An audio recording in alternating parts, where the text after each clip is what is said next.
repent without excuse. Pag hinulsol, nga walay daghang rason. Pag hinulsol, nga walay pasangil o alibay. Ingon pa ang 1 John 1:9, if we confess our sins, He will faithfully forgive us. Matinud-anon ang Ginoo nga mopasaylo kanato the moment na hinulsulan nato ang atong sala. Confessions means agreement. Unsa ang confession? Ang confession, ang pagsugid, ang paghinulsol sa sala, usa kini kapanagsabot.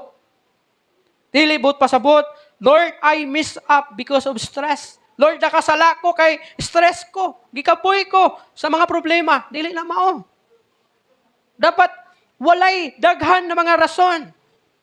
Dili pwede. Pag-abot bitaw sa judge, bitaw sa korte. Kung pangutan-on ka, nganong nangawat ka, dili mahimong gamiton nimong alibay nga mingon ka, nakapangawat ko kay wala ko'y kwarta, kay wala ko'y lutuon. Dili na dawaton nga rason pag-abot sa korte. Anong namaligya ka og droga? Dili rason nga mingon ka nga tungod sa kapobrehon. Namaligya ko og droga. The same sa Ginoo, kung gusto ka mangayog, kapasayloan sa imong sala, ayaw na paghimo og paghatag og daghan ng mga alibay na nakasala ko kanimo Ginoo kay gikapoy ko. Nakasala ko kanimo Ginoo kay daghan kog problema. O kining akong gihimo para malimtan ako ang akong problema. Nakasala ko kanimo Ginoo kay nasakitan ko. May na lang nga maulian kining sakit na akong gibati. No.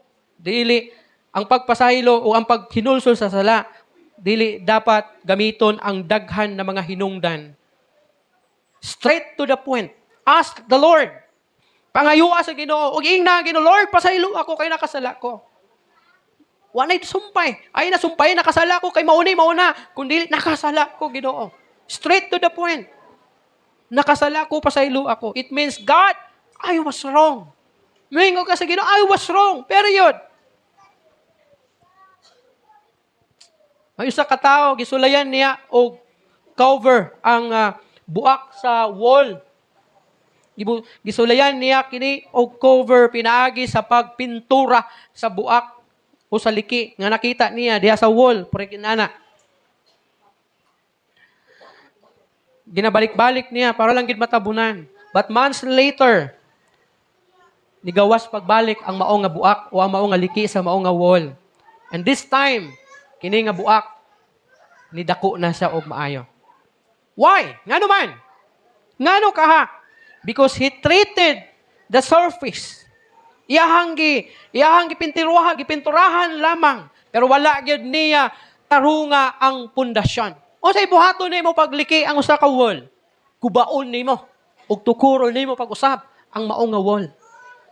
Sa may mga linog nga lugar, paghuman sa linog, musuroy ang mga taga-city engineers ug ang tanan ng mga ahensya sa gobyerno, apil na ang BFP para sutaon ang mga building kung doon na ba'y crack o wala. Pag adunay crack, automatic rehabilitation. Bungkagon, ilisan.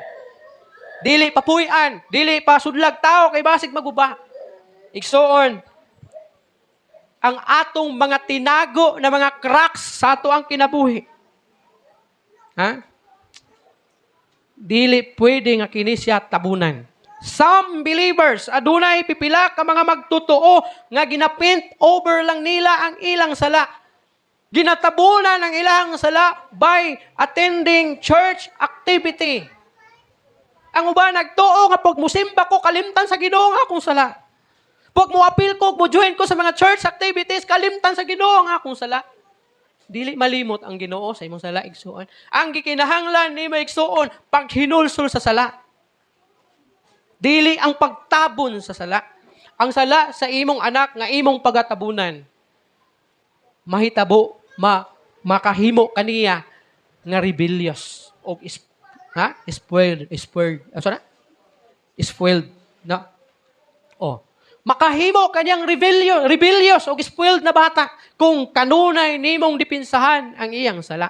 Ang imong mga cracks sa imong kinabuhi, which is imong mga sala, nga supposed to be imong hinulsulan o pangayuwag pasaylo sa Ginoo, but ang imong gihimo, imo kining gitabunan pinaagi sa pagsimba, pinaagi sa pagbasa sa Bible, pag-worship sa Ginoo, pag-apil og mga activities simbahan, mga fellowship, mga prayer meeting, uban pa ng mga kalihukan, kay nagtuo ka nga kalimtan sa Ginoo ang imong sala nga gihimo.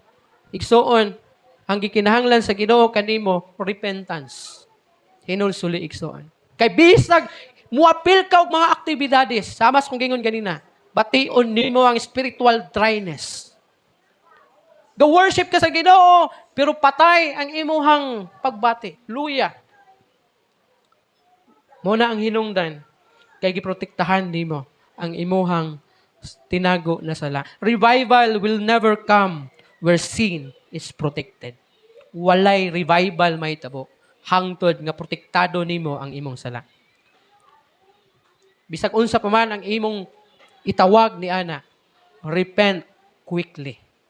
Hinulsuli, ayaw na paglangan. And receive cleansing fully. Dawata ang pagputli sa Ginoo kanimo.